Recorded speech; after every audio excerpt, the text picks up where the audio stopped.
We get a peek at Tesla's battery management system. All Teslas can get the ultra-white seats now, the new Autopilot RADAR in action, and snippets from the Trump technology meeting today. Here are your Tesla tidbits for December 15th, 2016. We start things today at Electrek with a look at Tesla batteries using their own tools. As most all manufacturers do, Tesla measures battery capacity in their batteries by total capacity rather than by usable capacity.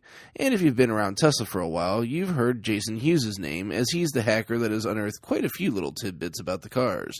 In the past, he was responsible for a total teardown of an 85 kilowatt-hour battery pack that he found to be only capable of 81 kilowatt-hours total capacity, with a usable capacity of 77 kilowatt-hours. A Tesla spokesperson did their best Jedi mind trick at the time, saying it was difficult to replicate an exact discharge rating in a home setting. Fair enough. However, Hughes has now found his way into the Tesla battery management system, which is what they themselves use as truth in measuring battery capacity. So he decided to take it for a spin on several vehicles, and the results are somewhat discouraging. While many cars hit the mark for their actual versus advertised capacities, a few didn't. The original 60, 70, and 75 kilowatt-hour variants all reported total capacities at or exceeding their advertised capacity. Some cars, the software-limited 60 and 70, only have usable rates, of which the 60 also reported at or exceeding its advertised capacity.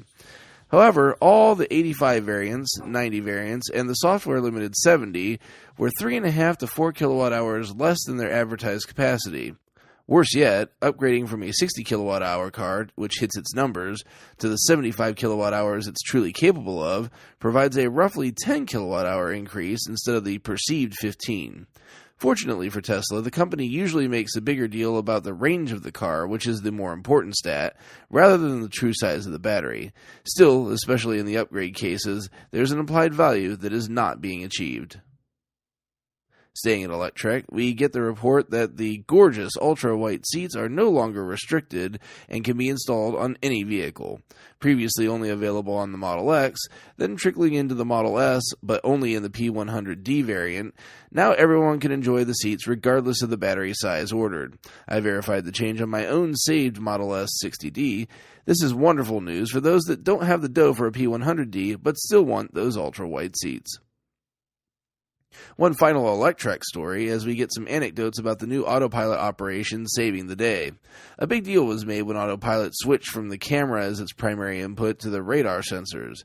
A couple of stories have been sent to Electrek, and we get video with one of them showing off the new technology in action.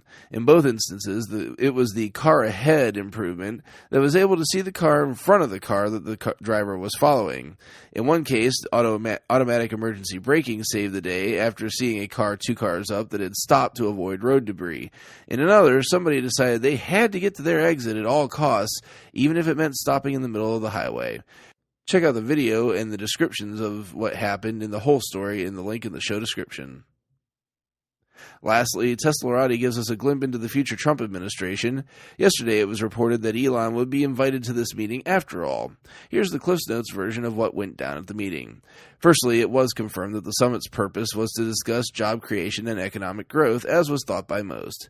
Secondly, after referencing the bump the stock market received after his election, and quipping that everyone in the room had to like him at least a little bit, the president-elect told the meeting's attendees, quote, "Anything we can do to help, we're going to be there for you. I call you, you call me, there's no formal chain of command here," end quote.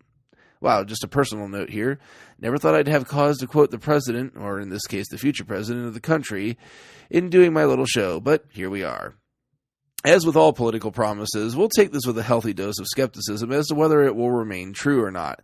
Tesla, meanwhile, should follow the old adage and prepare for the worst while hoping for the best. Check out the links to today's full stories in the show description. If you get some value out of the show, please consider supporting me at patreon.com/Tesla Tidbits. If you can spare even a quarter a month, it would be greatly appreciated. Thanks to my super patrons John Waltower and Drew Schuyler for their support at the $10 plus level. As usual, though, if you have no spare coin, it's not a big deal. If you can still support the show for free through positive reviews on the media services where you find the show, and by spreading word of the show to other Tesla lovers. If you have feedback for me, the best way to be heard is to tweet at Tesla Tidbits. That's it for today. I'll see you back here again tomorrow. Until then, keep it charged and hit the road.